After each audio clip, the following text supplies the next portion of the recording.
Paalala po ngayong araw ng pagdating ni Pope Francis, ipatutupad ang no-fly zone policy. Simula alas 2 ng hapon hanggang alas 7 ng gabi ngayong araw. Inaasahang di bababa sa 20,000 airline passengers ang maaapektuhan nito.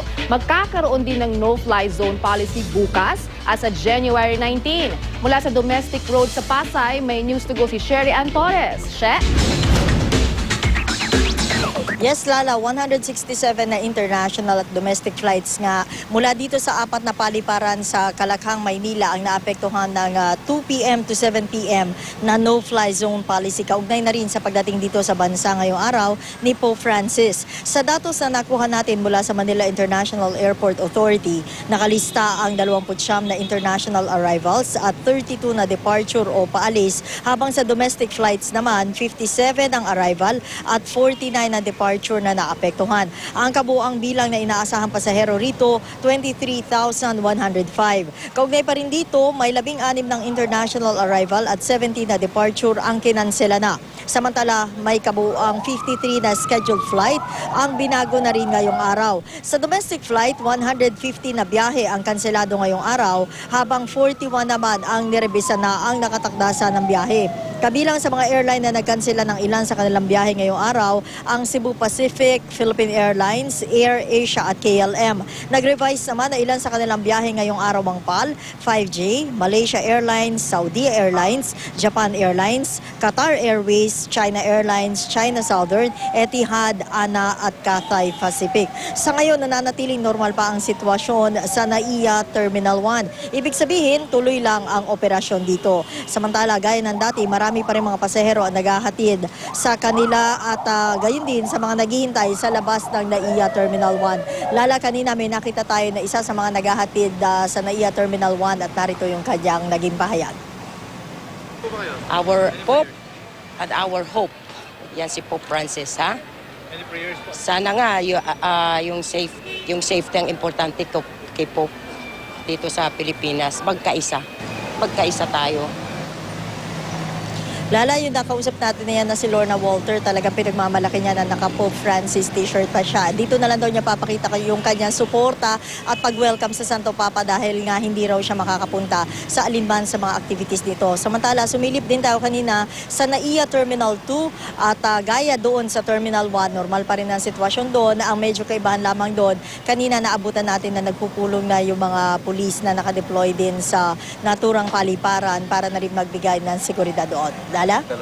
Tanong ko lang dahil 2 p.m. to 7 p.m. lang naman yung pulisiya na no-fly zone. So ibig sabihin ba yung mga eroplano madedelay lang ang pagdating o talagang kailangang i-reschedule na ng araw o days from now ang mga flight ng mga kababayan natin, She?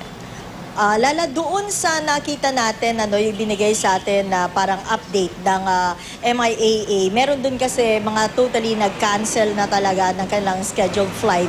Yung iba naman, ang ginawa nila ay ini-reschedule lamang o ini-retime nila yung kanilang dapat sana original schedule na pag-alis o kaya ay paglapag dito sa ating bansa. No? Kanina, Lala, at sa ngayon, Lala, nag-attempt pa rin tayo na makakausap ng opisyal mula sa MIAA at gayon din sa alinman sa mga paliparan nga na binabanggit natin para magkaroon pa tayo ng mas konkreto na picture kung ano talaga yung magiging senaryo pagdating doon sa mga eroplano na hindi muna makakalipad o makakalapag between 2 p.m. and 7 p.m. Lala? Pero kasi siya marami na matagal na itong pinaplano, nagkakaroon ng mga abiso, maging dito sa by land at by boat talagang sinasabi na bawal. So yung mga kababayan natin, ba't marami tayong nakikita pang mga kababayan natin dyan?